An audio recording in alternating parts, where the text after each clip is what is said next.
So ఇప్పుడు మనకి passive and active elements అనమాట. So active and passive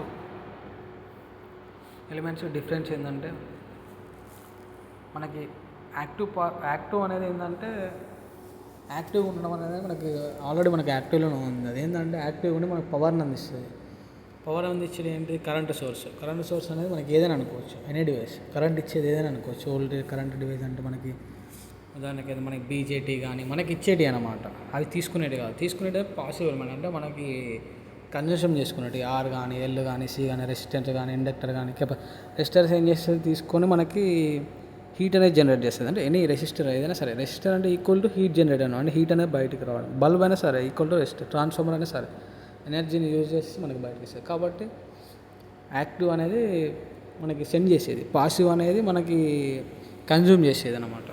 so అదనమాట ఒక డాడ్ అనమాట యాక్టివ్ అంటే. పాసివ్ అంటే చిల్డ్రన్ అనమాట. యాక్టివ్ అంటే మనకి మనీ ఇస్తాడు. చిల్డ్రన్స్ ఏంటంటే దాన్ని మనము ఏదైనా బై చేసుకుంటాం అన్నమాట. సో అలా మనము మైండ్ అవుట్ చేసుకోవాలన్నమాట, రిమెంబరింగ్ చేసుకుంటూ ఉండాలి అదనమాట. సో యాక్టివ్ పాసివ్ డిఫరెన్స్ ఇది అనమాట. అంతే అనమాట, ఇది డిఫరెన్స్ అనమాట ఓన్లీ. సో దాంట్లో ట్రాన్స్ఫార్మర్ అని అంతే, రెసిస్టర్ అని అంతే, కెపాసిటర్ అని అంతే, ఇండక్టర్ అని అంతే. దీంట్లో కరెంట్ సోర్స్ అని అంతే, బీజేటీ అయినా, బైపోలార్ జంక్షన్ ట్రాన్సిస్టర్ అయినా అంతే. మనకి పవర్ ఇచ్చేటి అన్నీ యాక్టివ్ అనమాట అంతే. కరెంట్ తీసుకునేటి ఏంటంటే తీసుకొని యూజ్ చేసుకునేటి పాసివ్. దట్స్ పాయింట్ అంతే.